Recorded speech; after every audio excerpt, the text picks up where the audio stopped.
Hello students, welcome back to my channel Shubham lecturer. जितने भी student 24 फरवरी को 12th इंग्लिश का पेपर देने वाले हैं वो आज के इस वीडियो को शुरू से लेकर लास्ट तक देखेंगे, क्योंकि इस वीडियो में मैं आपको क्लास 12 इंग्लिश के 25 यानी कि 25 महत्वपूर्ण प्रश्नों को बताऊंगा जो 24 फरवरी को 12th इंग्लिश के पेपर में आएंगे। देखिए स्टूडेंट, मैंने हिंदी में भी बहुत सारे टॉपिक आपको बताए थे और पूरा पेपर जितना क्वेश्चन मैंने बताया था हिंदी के पेपर में वही क्वेश्चंस आए थे। तो जितने स्टूडेंट के पेपर में वो क्वेश्चन आए थे वो इन क्वेश्चन को भी पढ़कर जाएंगे, क्योंकि हिंदी तो अच्छा गया लेकिन अब इंग्लिश की बारी है। हमें इस बार इंग्लिश में 100 में 95 प्लस लेकर आना है और मैं आपको दिलवाकर रहूंगा। सिर्फ आपको क्या करना है, जो भी मैं आपको वीडियो प्रोवाइड करवा रहा हूं उसको ध्यान से बहुत अच्छे से समझना है, क्योंकि कितने लोगों का हिंदी का पेपर अच्छा गया हमसे पढ़कर कमेंट करके बताइएगा। ठीक है, तो इस वीडियो में हम क्लास 12 इंग्लिश के 25 क्वेश्चंस को एक ही वीडियो में पढ़ेंगे।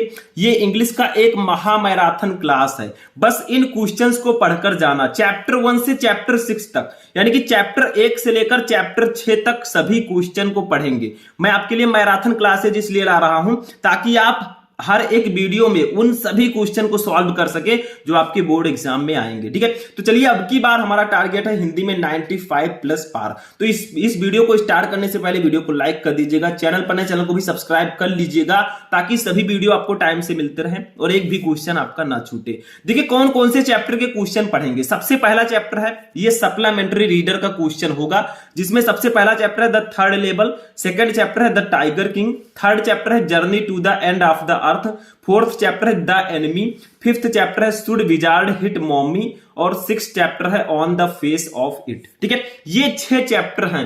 इन 6 चैप्टर के हम 25 क्वेश्चन को लेकर आए हैं। इन 25 क्वेश्चन से बाहर कुछ भी नहीं आने वाला। तो चलिए आज के इस वीडियो को स्टार्ट करते हैं। सबसे पहले हम पढ़ेंगे द थर्ड लेवल चैप्टर के क्वेश्चंस। ठीक है, तो चलिए स्टार्ट करते हैं। तो देखिए student, the third level chapter का जो सबसे पहला क्वेश्चन है बहुत इंपॉर्टेंट है। देखिए, why did the writer go to the coin dealer, यानी कि जो लेखक है वो सिक्के के व्यापारी के पास क्यों गया, ये क्वेश्चन आपका है। ठीक है, जो लेखक है वो सिक्के के व्यापारी के पास क्यों गया। तो देखिए जो लेखक है वो अपनी पत्नी के साथ गैलेसबर्ग जाना चाहता था। ठीक है, जिसके लिए उसे पुरानी शैली की मुद्राओं की आवश्यकता थी, इसीलिए वो रुपयों को एक्सचेंज करने के लिए गैलेसबर्ग यानी कि कॉइन डीलर के पास गया। तो देखिए क्या लिखेंगे, the writer wanted to go to Galesburg with his wife, यानी कि जो लेखक है the writer wanted to go, लेखक जाना चाहता था गैलेसबर्ग विथ हिज वाइफ, अपनी पत्नी के साथ। तो जो लेखक है वो अपनी पत्नी के साथ गैलेसबर्ग जाना चाहता था, लेकिन but for that he needed old style currency to pay for the tickets on the third level. But for that, लेकिन इसके लिए ही नीडेड, उसे आवश्यकता थी ओल्ड स्टाइल करेंसी यानी कि पुराने शैली की मुद्राओं की, टू पे यानी कि भुगतान करने के लिए, फॉर द टिकट्स का, ऑन द थर्ड लेवल यानी कि थर्ड लेवल की। लेकिन क्या था, उसे थर्ड लेवल के टिकट्स के भुगतान के लिए पुराने शैली की मुद्राओं की आवश्यकता थी, क्योंकि जिस गैलेसबर्ग में वो जाना चाहता था वो 1894 का समय है। ठीक है, समझ में आया। तो तब की मुद्राएं कुछ और थी। ठीक है, तब पैसे की वैल्यू कुछ और थी। देखिए, so he went to the coin dealer, इसीलिए वो सिक्के के व्यापारी के पास गया। फिर वहां पर क्या किया, there he exchanged his $300 with old style currency, यानी कि देयर ही एक्सचेंज्ड, वहां उसने एक्सचेंज किया। एक्सचेंज का मतलब क्या होता है, विनिमय किया। ठीक है, हिज $300, अपने $300 को, विथ ओल्ड स्टाइल करेंसी यानी कि पुरानी शैली की मुद्राओं से। ठीक है, तो वहां उन्होंने अपने $300 की पुरानी शैली के मुद्राओं को एक्सचेंज किया। ठीक है, क्योंकि देखिए पहले पैसे की वैल्यू कुछ और थी। जैसे पहले क्या है, 1000 रुपए में बहुत कुछ मिल जाता था, अब 1000 रुपए में आपको ज्यादा सामान नहीं मिलेगा। ठीक है, तो वैल्यू अब जो है पैसों की कम हो गई। आगे देखिए, he got less than 200 in exchange. देखिए उसने $300 दिए, आज के $300, और उसे क्या मिले, ही गॉट लेस देन, और ही गॉट लेस देन उसको मिले। ठीक है, 200 इन एक्सचेंज यानी कि $200 से भी कम। तो उसने जब $300 को पुरानी शैली की मुद्राओं से एक्सचेंज किया तो इसके बदले में उन्हें सिर्फ $200 से कम मिले। ठीक है, तो ये आपका क्वेश्चन था। फिर से एक बार देखते हैं, why did the writer go to the coin dealer, लेखक सिक्के के व्यापारी के पास क्यों गया? तो the writer wanted to go to Galesburg with his wife, लेखक अपनी पत्नी के साथ गैलेसबर्ग जाना चाहता था, but for that he needed old style currency to pay for the tickets on the third level, लेकिन इसके लिए उसे थर्ड लेवल के टिकट्स के भुगतान के लिए पुरानी शैली की मुद्राओं की आवश्यकता थी। So he went to the coin dealer, इसीलिए वो सिक्के के व्यापारी के पास गया। There he exchanged his $300 with old style currency, वहां उसने अपने $300 को पुरानी शैली की मुद्राओं से एक्सचेंज किया।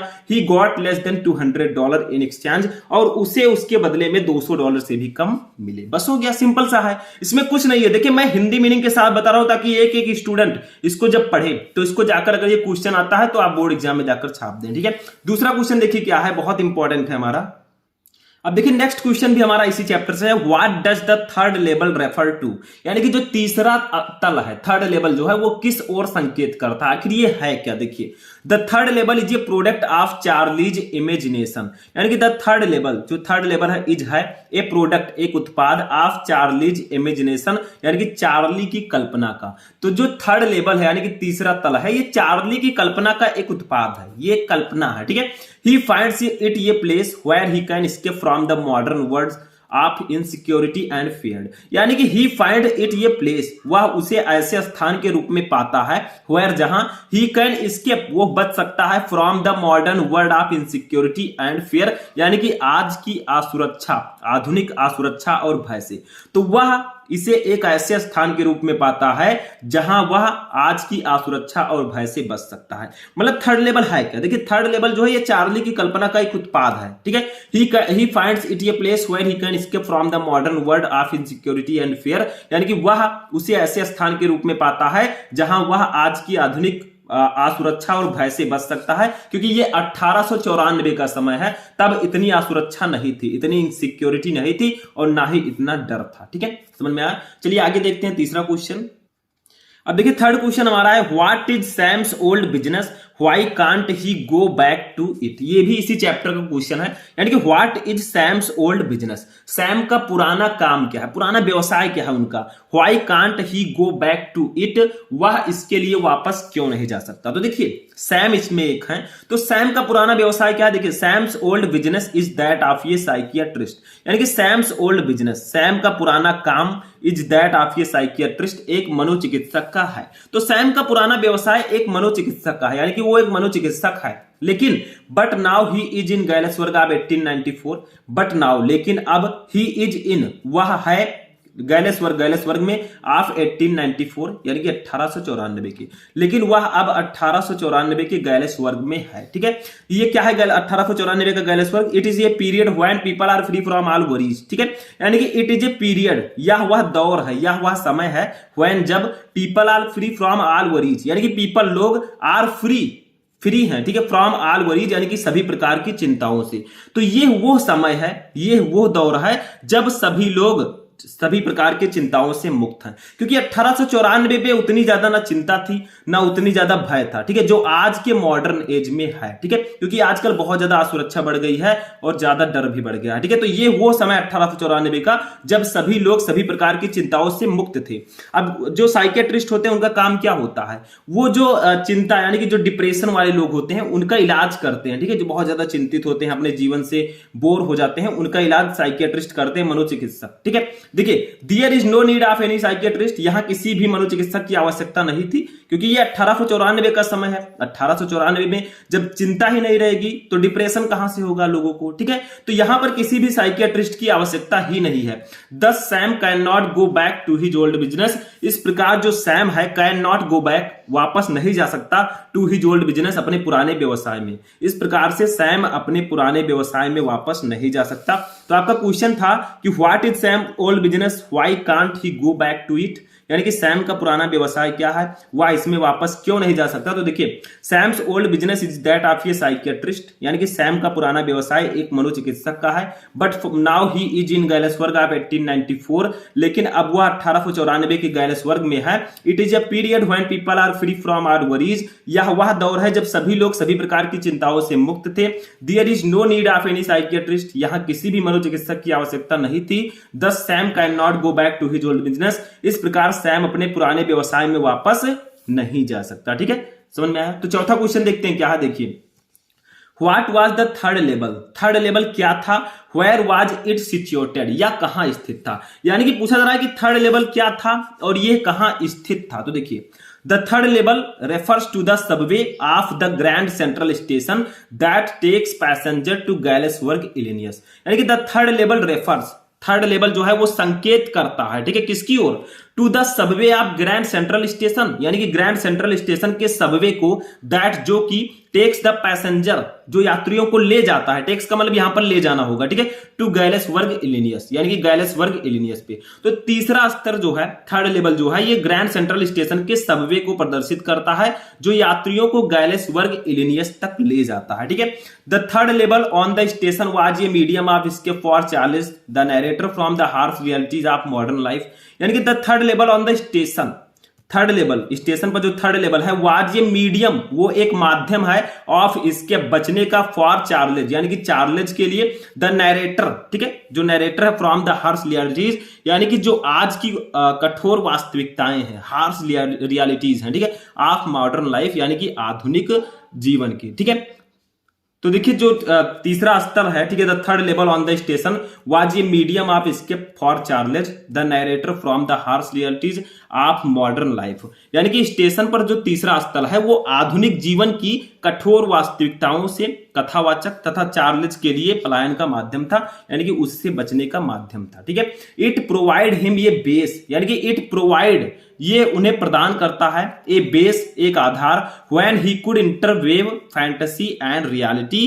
फैंटेसी का मतलब क्या होगा, देखिए फैंटेसी का मतलब होगा कल्पना, ठीक है, एंड रियलिटी, और वास्तविकता, ठीक है। तो यह उसे एक ऐसा आधार प्रदान करता है जहां वह कल्पना और वास्तविकताओं से, ठीक है, वास्तविकताओं को परस्पर जोड़ सकता है। इंटरवेव का मतलब होता है जोड़ना, ठीक है। तो it provide him a base where he could interweave fantasy and reality, यानी कि यह उसे एक ऐसा आधार प्रदान करता है जहां वह कल्पना और वास्तविकताओं को परस्पर जोड़ सकता है, दोनों को कंपेयर कर सकता है, ठीक है। तो ये आपका होगा क्वेश्चन नंबर 4।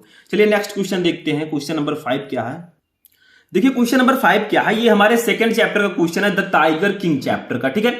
देखिए क्वेश्चन क्या है, what does the chief astrologer predict to be the cause of the Maharaja's death. यानी कि what does the chief astrologer, जो मुख्य ज्योतिषी हैं, ठीक है, प्रेडिक्ट, उन्होंने भविष्यवाणी की, to be the cause of the maharaja death, यानी कि महाराजा की मृत्यु का कारण। तो यहां पर पूछा जा रहा है कि मुख्य ज्योतिषी ने महाराजा की मृत्यु के क्या कारण होने की भविष्यवाणी की, यानी कि उन्होंने क्या बताया कि महाराजा की मृत्यु कैसे होगी, उनकी भविष्यवाणी कैसे हुई। तो देखिए एट द टाइगर्स बर्थ, यानी कि टाइगर किंग के जन्म के समय, रॉयल एस्ट्रोलॉजर्स प्रेडिक्टेड, जो शाही ज्योतिषी हैं उन्होंने भविष्यवाणी की, दैट की he would grow up as a great warrior, यानी कि ही वुड ग्रो अप, वो बड़े होंगे, एज ए ग्रेट वॉरियर, एक महान योद्धा के रूप में, हीरो, नायक के रूप में, एंड चैंपियन, और विजेता के रूप में। तो जब टाइगर किंग का जन्म हुआ तो जो शाही ज्योतिषी हैं, रॉयल एस्ट्रोलॉजर्स थे, उन्होंने भविष्यवाणी की कि यह जो लड़का होगा ये बड़ा होकर, ठीक है, ये एक महान योद्धा, नायक और चैंपियन के रूप में बड़ा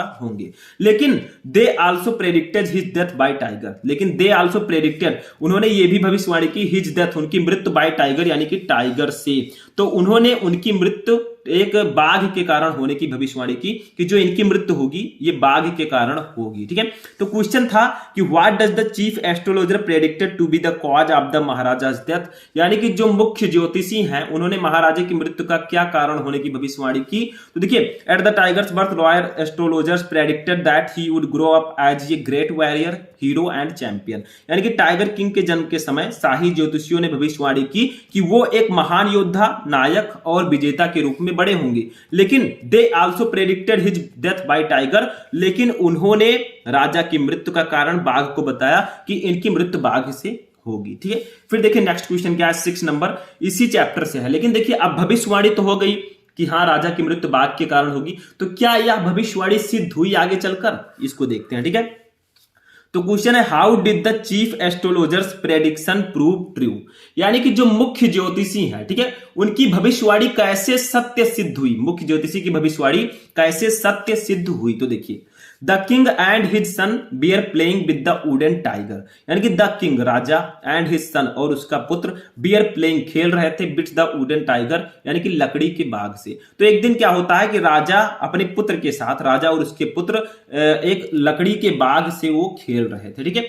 फिर क्या होता है, a silver pierced, the king's hand, यानी कि एक सिल्वर पियर। तो उसी लकड़ी का जो एक किनारा है, ठीक है, छोटा सा टुकड़ा है, वो क्या होता है, द किंग्स हैंड, राजा के हाथ में चुभ जाता है। ठीक है, तो उसी लकड़ी का एक नोक आप कह सकते हैं, या जो किनारा होता है वो आकर राजा के हाथ में चुभ जाता है। फिर क्या होगा, ही रिमूव्ड इट, उन्होंने उसे निकाल दिया, उस लकड़ी के टुकड़े को तो निकाल दिया। बट द इन्फेक्शन फ्लेयर्ड, लेकिन जो संक्रमण है वो बढ़ता गया। एंड विद इन 4 days, और 4 दिनों के बीच में, 4 दिनों के अंदर ही द किंग डाइड, राजा की मृत्यु हो गई। देखिए, जब वो उनके हाथ में चुभा, ठीक है, लकड़ी का जो छोटा सा टुकड़ा था उनके हाथ में चुभा, तो उन्होंने राजा ने तो उसे निकाल दिया, लेकिन जो संक्रमण है, जो इन्फेक्शन है, वो लगातार बढ़ता गया और 4 दिन के अंदर ही राजा की मृत्यु हो गई। ठीक है, तो it was Indeed the 100 tiger, it was Indeed, यह सचमुच था, द 100 टाइगर, वही 100वां बाघ, दैट किल द किंग, जिसने राजा को मार डाला। ठीक है, तो यह सच में, यह वास्तव में राजा को मारने वाला वही 100वां बाघ था।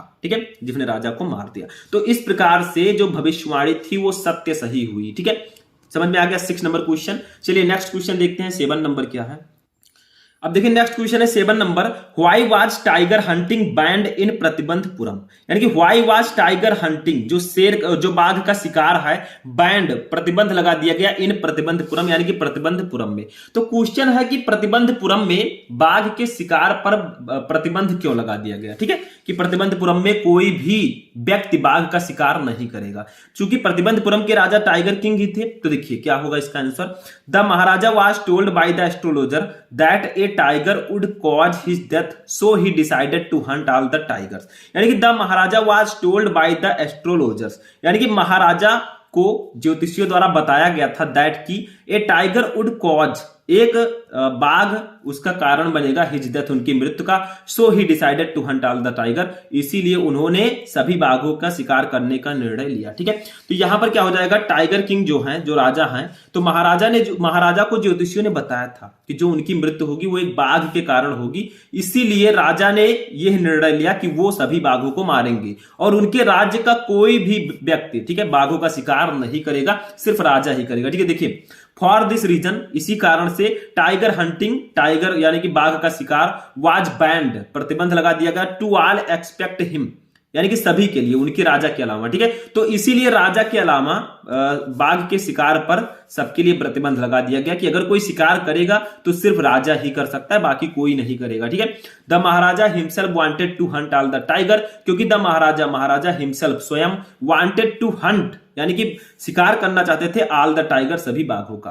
तो सच्चाई ये थी कि राजा ही सभी बाघों का शिकार करना चाहते थे, इसीलिए उन्होंने अपने राज प्रतिबंधपुरम में बाघों के शिकार पर प्रतिबंध लगा दिया, क्योंकि वो ही 100 बाघ को मारकर पूरा करना चाहते थे। ठीक है, 8वां क्वेश्चन देखिए क्या है, ये भी इसी चैप्टर का है, बहुत सा सिंपल सा क्वेश्चन है। देखिए, what did the royal infant grow up to be, यानी कि जो रॉयल इन्फेंट है, ठीक है, राजसी शिशु है, वो बड़ा होकर क्या बना, यानी कि राजा के ही बारे में कहा जा रहा है कि जो राजा जी हैं, टाइगर किंग है, वो बड़ा होकर क्या बने। तो देखिए, When he was 20 years old, जब वो लगभग 20 साल के थे, ठीक है, कितने साल के, 20 साल के थे, he became the king of state of Pratibandapuram, he became, वो बने, the king, Raja, of state of Pratibandapuram, यानी कि प्रतिबंधपुरम राज्य के। ठीक है, तो जब वो मात्र 20 साल के थे तब वो प्रतिबंधपुरम राज्य के राजा बने। ठीक है, फिर क्या हुआ, ही फेम्ड, उन्होंने प्रसिद्ध किया, हिमसेल्फ, खुद को, यानी कि स्वयं को, एज ए ब्रेव, एक बहादुर, एंड करेजियस, करेजियस का मतलब होता है साहसी, किंग, राजा के रूप में।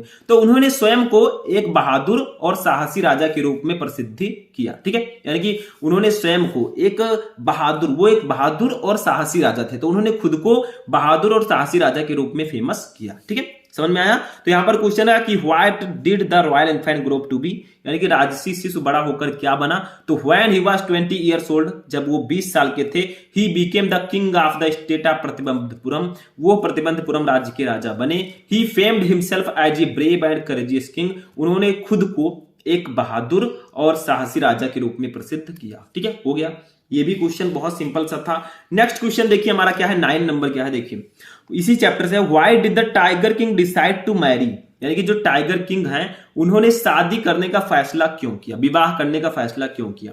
तो देखिए इसके दो रीजन है। सबसे पहले तो उनकी एज हो चुकी थी। दूसरा रीजन ये था कि वो जो है एक ऐसे राज्य की लड़की से शादी करना चाहते थे जिसमें बाघों की संख्या बहुत ज्यादा हो, क्योंकि उनको 100 बाघ मारना था, उनका टारगेट था। तो उनके राज्य में बाघ कम थे, तो वो सोच रहे थे कि जिस राज्य में वो शादी करें उसमें भी बाघ रहेंगे, ठीक है, उसी की महारानी से शादी कर लेंगे और बाघों को मारेंगे, कोई रोकने वाला भी नहीं होगा, ठीक है। तो देखिए the tiger king suddenly decide to marry, यानी कि द टाइगर किंग राजा सडनली अचानक डिसाइड टू मैरी, उन्होंने शादी करने का निर्णय लिया। बिकॉज क्योंकि फर्स्टली सबसे पहला कारण यह था he was of marriageable age, वो शादी के एज में थे, ठीक है। सेकेंडली और दूसरा कारण ये था ही वांटेड टू किल, वो मारना चाहते थे 30 मोर टाइगर्स, यानी कि 30 और ज्यादा बाघों को in his father's in law, अपने ससुर जी, फादर इन लॉ का मतलब होता है ससुर जी, ठीक है।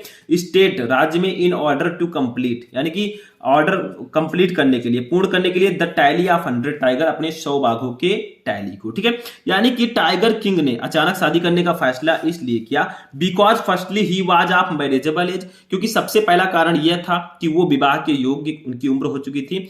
ही वांटेड टू किल, और सेकेंडली और दूसरा कारण यह था he wanted to kill 30 more tigers in his father's in law's state in order to complete the tally of 100 tigers, और दूसरा कारण यह था कि वो 100 बाघों की गिनती को पूरा करने के लिए अपने ससुर के राज्य में 30 और बाघों को मारना चाहता था, ठीक है। क्योंकि वो राजा की लड़की से विवाह कर लेगा और उसमें बाघों की संख्या बहुत ज्यादा होगी, तो वो बाघों का शिकार करेगा, तो कोई रोकने वाला भी नहीं होगा, क्योंकि राजा जी जो हैं वो उनके ससुर जी हैं, ठीक है। आगे देखिए फॉर दिस रीजन, यही कारण है ही विश्ड टू मैरी, उन्होंने शादी करने का फैसला किया, शादी करने की इच्छा की एक गर्ल, एक ऐसी लड़की से इन द रॉयल फैमिली, जो रॉयल फैमिली से हो, आप ये स्टेट, एक राज्य विथ ये लार्ज टाइगर पॉपुलेशन, जहां बाघों की एक बड़ी आबादी हो, ठीक है। तो इस कारण वो बाघों की एक बड़ी आबादी वाले राज्य के शाही परिवार में एक लड़की से शादी करना चाहता था, ठीक है, क्योंकि उसका मेन टारगेट था कि उसे 100 बाघों को मारना है, तो वो उसी राज्य में शादी करेगा जहां पर बाघों की संख्या बहुत ज्यादा होगी, ठीक है। नेक्स्ट क्वेश्चन देखिए क्या है। अब ये क्वेश्चन हमारा नेक्स्ट चैप्टर से आता है और ये भी बहुत इंपॉर्टेंट क्वेश्चन है, 3rd चैप्टर का क्वेश्चन है, ठीक है। चैप्टर का नाम क्या है बताइए? चैप्टर का नाम है journey to the end of earth, ठीक है, यानी कि पृथ्वी के अंत तक की यात्रा, ठीक है। इस क्वेश्चन का, इस चैप्टर का नाम है। तो देखिए how did the author reach Antarctica, यानी कि लेखक जो हैं वो अंटार्कटिका कैसे पहुंची, ठीक है, लेखक अंटार्कटिका कैसे पहुंचा। How did the author reach Antarctica, ठीक है। तो देखिए the author travelled to Antarctica on ये Russian research vessel Akademik Shokalskiy, ठीक है, यानी कि द ऑथर ट्रेवल्ड, जो लेखक हैं उन्होंने यात्रा की टू अंटार्कटिका, अंटार्कटिका की, ऑन ये रशियन रिसर्च वेसल, यानी कि एक रशियन, ठीक है, रशियन युद्ध, रशियन जो है शोध पोत है, ठीक है। रशियन रिसर्च वेसल का मतलब होता है रूसी शोध पोत, जिसका नाम है एकेडमिक सोकालेस्की, ठीक है, इसका नाम है अकादमिक सोकालेस्की, ये इसका नाम है, ठीक है। तो क्या है? The author travelled to Antarctica on ये Russian research vessel Akademik Shokalskiy, यानी कि जो लेखक हैं उन्होंने एक रूसी युद्धपोत अकादमिक सोकालेस्की पर अंटार्कटिका की यात्रा की। लेकिन कितना समय लगा देखिए, she travelled over 100 hour in combination of a car, aeroplane and ship, यानी कि सी ट्रेवल्ड, उन्होंने यात्रा की ओवर 100 आवर्स, यानी कि 100 घंटे से भी ज्यादा, इन कॉम्बिनेशन, कॉम्बिनेशन का मतलब होता है संयोजन में, ऑफ कार, कार से, एरोप्लेन हवाई जहाज से, एंड ए शिप और जहाज से। तो उन्होंने एक कार, एक हवाई जहाज, यानी कि एक कार, हवाई जहाज और जहाज के माध्यम से लगभग 100 घंटे की यात्रा की, ठीक है, समझ में आया। तो ये आपका क्वेश्चन था कि how did the author reach Antarctica, जो लेखक हैं वो अंटार्कटिका कैसे पहुंचे। तो the author travel to Antarctica on ये Russian research vessel Akademik Shokalskiy, यानी कि जो लेखक हैं वो एक रूसी शोध पोत अकादमिक सोकालेस्की के द्वारा वो अंटार्कटिका की उन्होंने यात्रा की। She travelled over 100 hours in combination of a car, aeroplane and a ship, यानी कि उन्होंने एक कार, एक हवाई जहाज और एक जहाज के संयोजन से लगभग 100 घंटे से भी ज्यादा की यात्रा उन्होंने की थी, ठीक है। तो ये आपका हो जाएगा क्वेश्चन नंबर 10। 11 नंबर क्वेश्चन देखिए, ये भी इसी चैप्टर से और बहुत ज्यादा इंपॉर्टेंट है, ठीक है, क्वेश्चन ये बहुत ज्यादा इंपॉर्टेंट है, इसको भी नोट कर लीजिएगा। इस चैप्टर का देखिए, what surprise the author most about Antarctica, ठीक है, यानी कि वो तो अंटार्कटिका की यात्रा उन्होंने कर ली, लेकिन अंटार्कटिका के किस विषय में सबसे ज्यादा लेखिका को सबसे ज्यादा आश्चर्य हुआ। देखिए, what surprise the author most about Antarctica, यानी कि अंटार्कटिका के विषय में किस बात पर लेखिका को सबसे ज्यादा आश्चर्य हुआ। देखिए क्या हुआ, कब उनको, देखिए, the author got the knowledge, जो ऑथर है गॉट द नॉलेज, उन्हें यह ज्ञान हुआ जब उन्हें पता चला दैट की इंडिया एंड अंटार्कटिका, भारत और Antarctica, were once part of same land mass, यानी कि बियर वंस वो थे parts of same land mass, यानी कि एक ही भूभाग के हिस्सा। तो देखिए, जब लेखिका को यह पता चला कि भारत और अंटार्कटिका एक ही भूभाग के हिस्सा थे, तब उनको सबसे ज्यादा आश्चर्य हुआ। ठीक है, this fact surprised him most about Antarctica as at present the climate of this place is all together different, यानी कि दिस फैक्ट सरप्राइज्ड, इस तथ्य ने उन्हें सबसे ज्यादा आश्चर्य किया। ठीक है, हिम उन्हें, मोस्ट अबाउट अंटार्कटिका, अंटार्कटिका के बारे में, as at present the climate, क्योंकि जो प्रेजेंट की क्लाइमेट जलवायु है ऑफ दीज प्लेसेज, इन दोनों स्थानों की, इज ऑल टुगेदर डिफरेंट, यानी कि बिल्कुल भिन्न है। ठीक है, तो उन्हें सबसे ज्यादा हैरानी तब हुई जब उन्हें इस तथ्य ने उन्हें सबसे ज्यादा हैरान कर दिया, जब उन्हें पता चला कि अंटार्कटिका के बारे में सबसे ज्यादा हैरान किया कि उन्हें पता चला कि जो वर्तमान में भारत और अंटार्कटिका की जलवायु है वो एक बिल्कुल से डिफरेंट है, बिल्कुल से अलग है। ठीक है, तब उनको सबसे ज्यादा सरप्राइज हुआ। ठीक है, समझ में आया। चलिए नेक्स्ट क्वेश्चन देखते हैं, 12 नंबर। अब ये क्वेश्चन बहुत ज्यादा इंपॉर्टेंट है। देखिए, Why is the average global temperature increasing? इसका मतलब क्या होगा? Why is the average global temperature? Average का मतलब होता है औसत, ग्लोबल का मतलब होगा वैश्विक, टेम्परेचर का मतलब होगा तापमान, इंक्रीजिंग का मतलब होगा बढ़ता है। तो औसत वैश्विक तापमान क्यों बढ़ रहा है? जो हमारा जलवायु है, जो हमारा एनवायरनमेंट है, इसका टेम्परेचर लगातार क्यों बढ़ रहा है? क्योंकि गर्मी ज्यादा पड़ रही है, और गर्मी इसलिए पड़ रही है क्योंकि जो प्रदूषण है वो लगातार बढ़ रहा है। ठीक है, जिससे क्या होगा, धीरे धीरे गर्मी बढ़ने लगेगी। तो देखिए, the average global temperature is increasing, यानी कि औसत वैश्विक तापमान बढ़ रहा है, बिकॉज, क्योंकि of deflection in the ozone layer, यानी कि ओजोन परत में कमी आ रही है। ठीक है, which affects the activities of phytoplankton, which जो इफेक्ट्स प्रभावित करती है द एक्टिविटीज गतिविधियों को ऑफ फाइटोप्लैंक्टन, यानी कि फाइटोप्लैंक्टन की। तो देखिए क्या हो रहा है, हमारा औसत वैश्विक तापमान इसलिए बढ़ रहा है क्योंकि ओजोन के परत में लगातार कमी आ रही है, जो फाइटोप्लैंक्टन की गतिविधियों को प्रभावित करता है, which in turn affect the global carbon cycle। ठीक है, which in turn affect, जो डायरेक्टली इफेक्ट डालता है, प्रभावित करता है द ग्लोबल कार्बन साइकिल, यानी कि कार्बन चक्र को। ठीक है, तो जो कार्बन चक्र को प्रभावित करता है, तो हमारा जो औसत वैश्विक तापमान है वो इसलिए बढ़ रहा है क्योंकि जो क्षोभ मंडल में जो ओजोन परत है उसमें लगातार कमी आ रही है, जो फाइटोप्लैंक्टन की गतिविधियों को प्रभावित करता है, और इसके कारण जो कार्बन चक्र है वो भी प्रभावित हो रहा है। ठीक है, इसीलिए औसत वैश्विक तापमान लगातार बढ़ता जा रहा है। ठीक है, तो ये 12 नंबर क्वेश्चन होगा। चलिए नेक्स्ट क्वेश्चन देखते हैं, 13 नंबर। अब देखिए 13 नंबर क्वेश्चन हमारा है, इसी चैप्टर से है, what is increasing the average global temperature. अब देखिए हमारा टेम्परेचर जो वैश्विक तापमान है वो तो बढ़ रहा है, लेकिन क्या चीज है जो इसको बढ़ा रही है? देखिए क्या चीज विश्व का औसत तापमान बढ़ा रही है, ऐसा कौन सी चीज है? What is increasing the average global temperature, यानी कि क्या चीज है जो विश्व का औसत तापमान बढ़ा रही है? तो देखिए carbon dioxide is a green house gas, carbon dioxide एक ग्रीन हाउस गैस है, दैट ट्रैप्स हीट, जो गर्मी को पकड़ता है, गर्मी को क्या करता है, वो पकड़ता है। ठीक है, जो कार्बन डाइऑक्साइड गैस है, ठीक है, गर्मी को फंसाता है इन द एटमॉस्फेयर, यानी कि जलवायु से। ठीक है, तो वातावरण से, यानी कि कार्बन डाइऑक्साइड एक ग्रीन हाउस गैस है जो वातावरण में गर्मी को फंसाती है, वो ट्रैप्स करती है। ठीक है, कार्बन डाइऑक्साइड जितना ज्यादा होगा वो हमारे एनवायरमेंट में उतनी गर्मी पैदा करेगा। ठीक है, the unmitigated burning of fossil fuels, ठीक है, has now created a blanket of carbon dioxide around the world which is slowly increasing the average global temperature. लेकिन एक और रीजन है, the unmitigated burning of fossil. ठीक है, यानी कि जो क्या होता है, बर्निंग ऑफ फॉसिल, जो जीवाश्म ईंधन है। ठीक है, क्या होता है, जीवाश्म ईंधन के निरंतर जलने से, the unmitigated burning of fossils, यानी कि जीवाश्म ईंधन के निरंतर जलने से, हैज नाउ क्रिएटेड, अब उत्पन्न हो गया है, यानी कि आवरण, ए ब्लैंकेट, एक आवरण, ऑफ कार्बन डाइऑक्साइड, यानी कि कार्बन डाइऑक्साइड का, अराउंड द वर्ल्ड, यानी कि पूरे संसार में। ठीक है, तो क्या होता है कि जीवाश्म ईंधन के निरंतर जलने से अब दुनिया भर में कार्बन डाइऑक्साइड का एक आवरण बन गया। जीवाश्म ईंधन का मतलब जो गाड़ियां चलती हैं डीजल पेट्रोल से, उनसे जो धुएं निकलते हैं वो भी प्रदूषण के लिए बहुत ज्यादा जिम्मेदार होते हैं। ठीक है, तो जब ये लगातार जलेंगे जीवाश्म ईंधन तो क्या होगा, प्रदूषण बढ़ने का चांस और ज्यादा होगा और इसके लिए हमारा ग्लोबल टेम्परेचर बढ़ेगा। ठीक है, व्हिच इज स्लोली इंक्रीजिंग, जो धीरे धीरे बढ़ा रहा है द एवरेज ग्लोबल टेम्परेचर, यानी कि औसत वैश्विक तापमान को।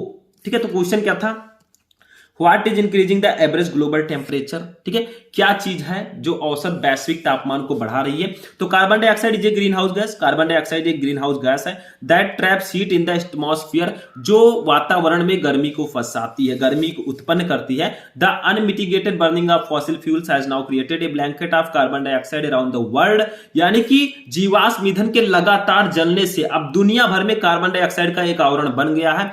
Which is slowly increasing the average global temperature, जो धीरे धीरे औसत वैश्विक तापमान को बढ़ा रहा है। और अगर ये ऐसे ही बढ़ता गया तापमान तो मानव जीवन जो है ये इस दुनिया से ही समाप्त हो जाएगा। ठीक है, नेक्स्ट देखिए 14 नंबर क्या है, इसी चैप्टर से है। What are the indications for the future of human kind, यानी कि व्हाट आर द इंडिकेशंस। ठीक है, क्या संकेत हमें मिल रहे हैं for the future of human kind, यानी कि for the future of human kind, मानवता के भविष्य के लिए, जो हमारा भविष्य आगे चलकर जो फ्यूचर है इसके लिए हमें क्या संकेत मिल रहे हैं। देखिए, ग्लेशियर आर मेल्टिंग, जो ग्लेशियर हैं वो लगातार पिघल रहे हैं। ठीक है, वो धीरे धीरे पिघल रहे हैं। And ice caps are falling, और जो बर्फ की टोपियां हैं, ठीक है, बड़े बड़े बर्फ थे वो लगातार गिर रहे हैं।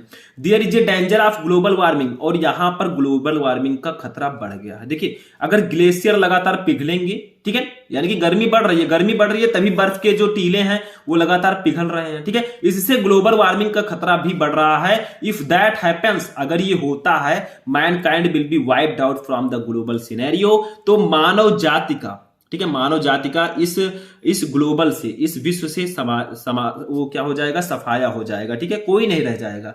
तो क्या था कि what are the indications for the future of human kind, यानी कि मानवता के भविष्य के लिए क्या संकेत मिल रहे हैं। तो glaciers are melting and ice caps are falling, यानी कि ग्लेशियर जो है वो पिघल रहे हैं और जो बर्फ की टोपियां हैं, बर्फ के टीले हैं वो लगातार गिर रहे हैं।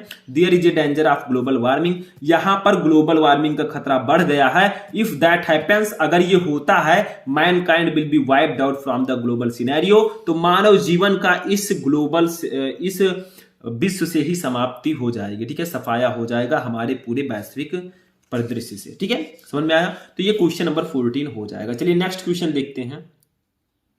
अब देखिए नेक्स्ट क्वेश्चन जो हमारा है ये हमारे नेक्स्ट चैप्टर से है, द एनिमी से। ठीक है, देखिए क्वेश्चन क्या है 15 नंबर, सबको ध्यान से समझिएगा, इनको नोट कर लीजिएगा ताकि प्रॉब्लम्स ना हो। एक ही वीडियो में मैं सभी क्वेश्चन बता रहा हूं ताकि आप लोग जब बोर्ड एग्जाम में क्वेश्चन आए आप उसको तुरंत लिख सके। देखिए, what was the conditions of the man who arrived at Sadao's door step. ठीक है, यानी कि what was the condition of the man, उस आदमी की जो दशा थी वो कैसी थी।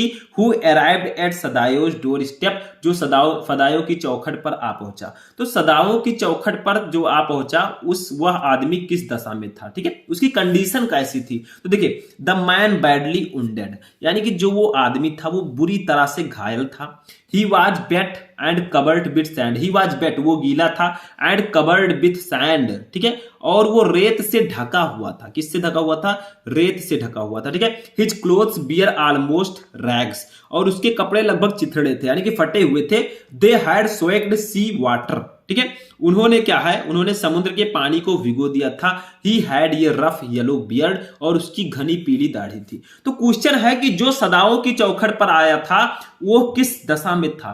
तो द मैन बैडली वुंडेड, वो आदमी बुरी तरह से घायल था। ही वाज वेट, वो गीला था, एंड कवर्ड विथ सैंड, और रेत से ढका था। His clothes were almost rags, और उसके कपड़े लगभग चिथड़े थे, यानी कि फटे हुए थे। दे हैड स्वैग्ड सी वाटर, ठीक है, यानी कि जो समुद्र का पानी जो था उसे पूरी तरह से भिगो दिया था। He had a rough yellow beard, और उसके पास घनी पीली दाढ़ी थी, यानी कि उसकी जो दाढ़ी थी, जो बियर्ड थे वो पीले कलर के थे। ठीक है, तो ये आपका हो जाएगा 15 नंबर क्वेश्चन।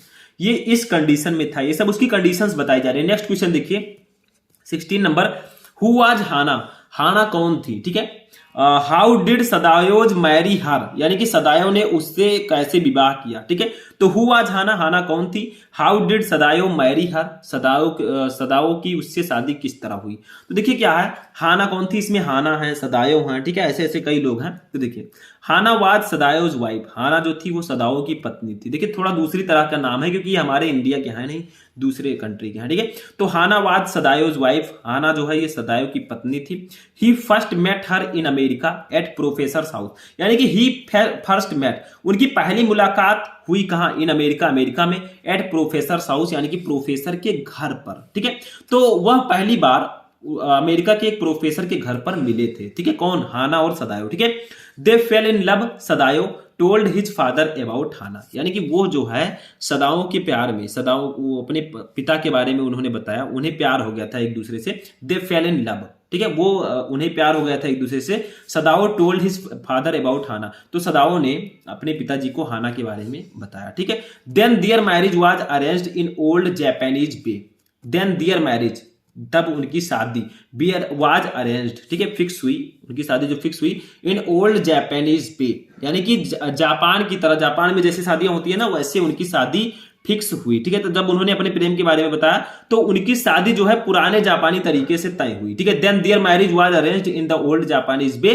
तब उनकी शादी जो है पुराने जापानीज तरीके से तय हुई। ठीक है, Hana was really a devout wife, यानी कि हाना वाज थी really a devout wife, devout wife का मतलब होता है समर्पित पत्नी, तो हाना जो थी वो समर्पित पत्नी थी। ठीक है, तो समझ में आया। तो क्वेश्चन था कि who was Hana, how did Sadao's marriage her, यानी कि हाना कौन थी, उनकी सदाओं से विवाह कैसे हुई। तो हाना वाज सदाओज वाइफ, हाना जो है ये सदाओं की पत्नी थी। He first met her in America at professor house, वो जो है पहली बार प्रोफेसर, यानी कि प्रोफेसर के घर में मिले थे, अमेरिका के एक प्रोफेसर के घर में उनकी पहली मुलाकात हुई थी। दे फेल इन लव, सदाओ, वो सदाओं से प्यार करने लगी। टोल्ड हिज फादर अबाउट हाना, और सदाओ ने हाना के बारे में अपने पिताजी को बताया। Then their marriage was arranged in the old Japanese way, फिर उनके जो शादी है वो पुराने जापानी तरीके से तय की गई। Hana was really a devout wife, Hana जो है ये वास्तव में एक समर्पित पत्नी थी। ठीक है, हो गया। नेक्स्ट क्वेश्चन 17 नंबर देखिए।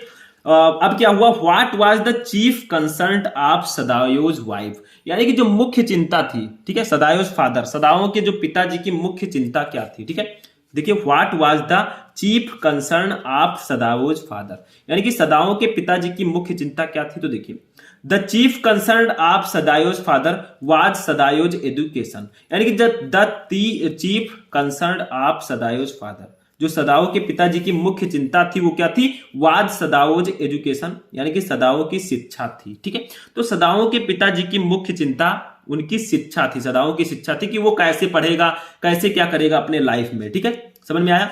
फॉर दिस वेरी पर्पस, ठीक है, इसी उद्देश्य से ही सेंट सदाओ, उन्होंने सदाओं को भेजा था to America, America to learn surgery and medicine, यानी कि सर्जरी और मेडिसिन सीखने के लिए। तो इसीलिए सदाओं के पिताजी ने सदाओं को क्या, इसी उद्देश्य से उन्होंने सदाओं को सर्जरी और मेडिसिन को सीखने के लिए अमेरिका भेजा था। ठीक है, तो क्वेश्चन था कि what was the chief concern of Sadao's father, Sadao के पिता की मुख्य चिंता क्या थी। तो the chief concern of Sadao's father was Sadao's education, यानी कि सदाओं के पिताजी की मुख्य चिंता सदाओं की शिक्षा थी।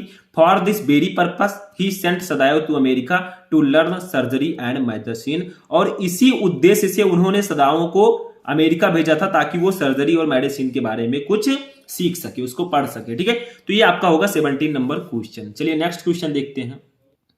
अब देखिए 18 नंबर क्वेश्चन है, why did messenger come to doctor Sadao. ठीक है, यानी कि जो संदेश वाहक है वो डॉक्टर सदाओं के पास क्यों आया, जो मैसेंजर है वो डॉक्टर सदाओं के पास क्यों आया। ठीक है, जिसने भी ये चैप्टर पढ़ा होगा उसको तो पूरा पता होगा, जो कहानी समझ गया, ठीक है, उसको समझ लीजिए सब कुछ पता है। तो जो संदेश वाहक है वो डॉक्टर सदाओं के पास क्यों आया, ये भी बहुत इंपॉर्टेंट क्वेश्चन है। तो देखिए क्या है, he came to doctor Sadao because doctor Sadao was to come the palace. ठीक है, यानी कि ही केम टू डॉक्टर सदाओ, वो डॉक्टर सदाओ के पास आया बिकॉज, क्योंकि doctor Sadao was to come the palace. ठीक है, यानी कि डॉक्टर सदाओ जो है वो महल में आना चाहते थे। ठीक है, तो वो डॉक्टर सदाओ के पास इसलिए आया क्योंकि जो डॉक्टर सदाओ है उनको महल में आना था। The old general had an attack. ठीक है, यानी कि जो ओल्ड जनरल है, पुराने जनरल पर जो है हमला हुआ था। Doctor Sadao could be needed for operation, और डॉक्टर सदाओ को ऑपरेशन के लिए डॉक्टर सदाओ की जरूरत पड़ सकती थी। ठीक है, तो क्वेश्चन था कि why did messenger come to doctor Sadao, यानी कि जो संदेश वाहक है वो डॉक्टर सदाओ के पास क्यों आया। तो he came to doctor Sadao because doctor Sadao was to come the palace, यानी कि वो डॉक्टर सदाओ के पास इसलिए आया क्योंकि जो डॉक्टर सदाओ थे, ठीक है, उनको महल में आना था। The old general had an attack, यानी कि पुराने जनरल के ऊपर जो है अटैक हुआ था, आक्रमण हुआ था। ठीक है, doctor Sadao could be needed for operation, और जो डॉक्टर सदाओ हैं ऑपरेशन के लिए उनकी आवश्यकता पड़ सकती थी। ठीक है, तो इसीलिए वो जो है संदेश वाहक उसके पास आया। ठीक है, 19 नंबर क्वेश्चन देखिए हमारे नेक्स्ट चैप्टर से है। ठीक है, जो हमारा नेक्स्ट चैप्टर था, चैप्टर का नाम क्या है उसको देख लेते हैं। ठीक है, तो चैप्टर का नाम हमारा शुड विजार्ड हिट मॉमी। ठीक है, मैंने बताया था चैप्टर का नाम। तो देखिए क्वेश्चन क्या है कि what was the problem with Roger skunk, यानी कि रोजर स्कंक की क्या समस्या थी, उसके पास एक प्रॉब्लम था। वो प्रॉब्लम आपको पता होगा, चैप्टर पढ़ा होगा। तो देखिए Roger skunk smelled very bad, यानी कि जो रोजर स्कंक है उससे बहुत बुरी दुर्गंध आती थी। ठीक है, उसके शरीर से। When ever he would go out to play all other animal would run away from him. ठीक है, तो व्हेन एवर जहां कहीं भी, he would go out to play, वो खेलने के लिए बाहर जाता था। All other animals would run away from him, तो वहां के जितने भी जानवर थे वो उनसे दूर भाग जाते थे। ठीक है, तो रोजर स्कंक से इनकी समस्या थी कि इनके बॉडी से दुर्गंध आ रही थी। ठीक है, जब भी वो खेलने के लिए बाहर जाता तो अन्य सभी जानवर उससे दूर भाग जाते, क्योंकि जब दुर्गंध आएगी तो उससे दूर सब भाग ही जाएंगे। ठीक है, Roger Skunk would stand there all alone. ठीक है, यानी कि रोजर स्कंक वुड स्टैंड, वहां पर खड़ा रहा, देयर वहां, ऑल एलोन यानी कि अकेला। ठीक है, तो क्या होता था कि रोजर स्कंक वहां बिल्कुल अकेला खड़ा होता था। Two little tears would fall from his eyes, और दो छोटे छोटे आंसू उसके आंखों से गिर जाते थे। ठीक है, क्योंकि जो वो जिसके साथ खेलना चाहता था वो उससे दूर भाग जाते थे, क्योंकि उसके बॉडी से जो है स्मेल आती थी। तो what was the problem with Roger skunk, यानी कि रोजर स्कंक की क्या समस्या थी।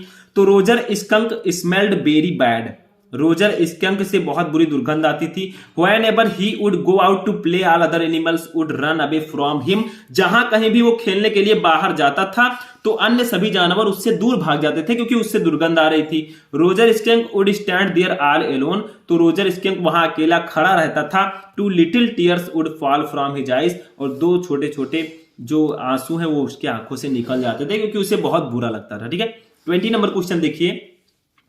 Why did not Roger skunk mommy like her son smelling like rose? ठीक है, इसका मतलब क्या होगा, जो इस रोजर स्कंक की जो माँ है वो क्यों नहीं चाहती थी कि उसके पुत्र से गुलाबों जैसी गंध आए। देखिए why did not Roger skunk mommy, जो रोजर स्कंक की माँ है वो like her son, अपने पुत्र को चाहती थी स्मेलिंग।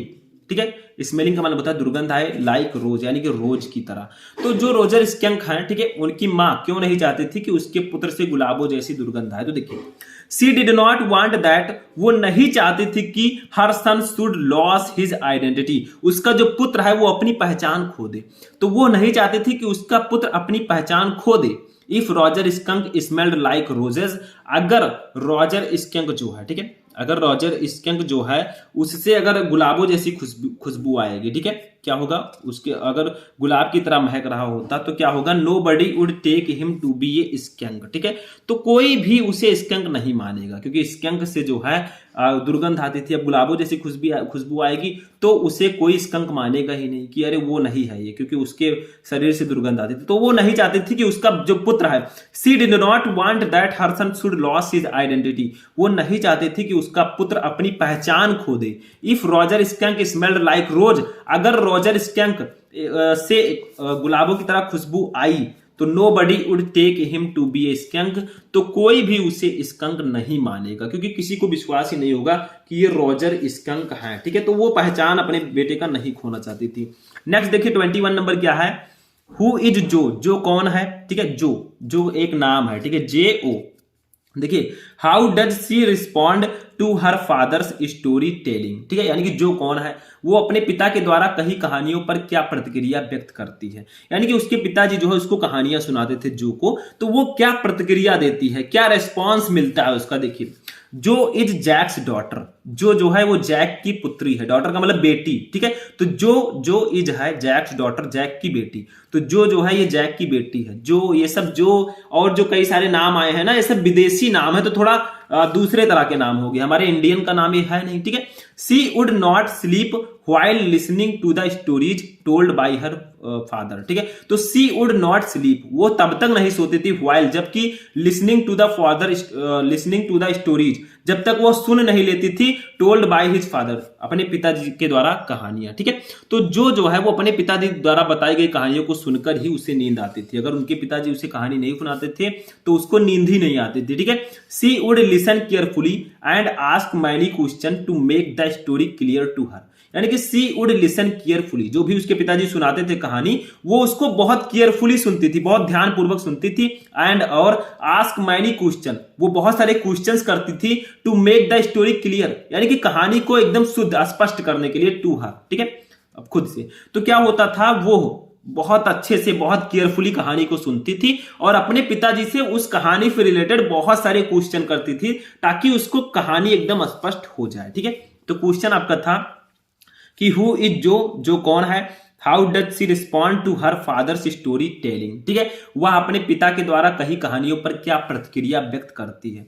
तो जो इज जैक्स डॉटर, जो जैक की बेटी है, she would not sleep while listening to the story told by her father, वो अपने पिताजी के द्वारा सुनाई गई स्टोरी, ठीक है, कहानियों को बिना सुने वो सोती नहीं थी। सी वुड लिसन केयरफुली, वो कहानी को बहुत ध्यानपूर्वक सुनती थी। And ask many questions to make the story clear to her, और अपने पिताजी से स्टोरी को एकदम स्पष्ट करने के लिए बहुत सारे क्वेश्चंस करती थी, ठीक है। नेक्स्ट क्वेश्चन 22 देखिए। अब देखिए 22 नंबर क्वेश्चन है, हु वाज क्लेयर, क्लेयर कौन थी, why was Jack worried about her, और जैक उसके लिए चिंतित क्यों था, यानी कि क्लेयर कौन थी, क्लेयर एक नाम है, ठीक है। तो क्लेयर कौन थी और जैक उसके लिए चिंतित क्यों था। तो देखिए 22 नंबर क्वेश्चन है, अभी हमें 3 क्वेश्चंस और पढ़ने हैं, ठीक है, क्योंकि 25 क्वेश्चन हम टोटल पढ़ेंगे। तो देखिए clear was Jack's wife, Claire जो है ये जैक की पत्नी थी। Jack was worried about Claire's, Jack जो है वो क्लियर के बारे में बहुत चिंतित रहता था, एज क्योंकि she was moving heavy furniture in the room below Where Jack was sitting, ठीक है। तो she was moving heavy furniture, वो एक भारी फर्नीचर को ले जा रही थी इन द रूम बिलो, यानी कि नीचे वाले कमरे में, Where जैक was sitting, जहां जैक बैठा था। तो देखिए क्लेयर जो है ये जैक की पत्नी थी।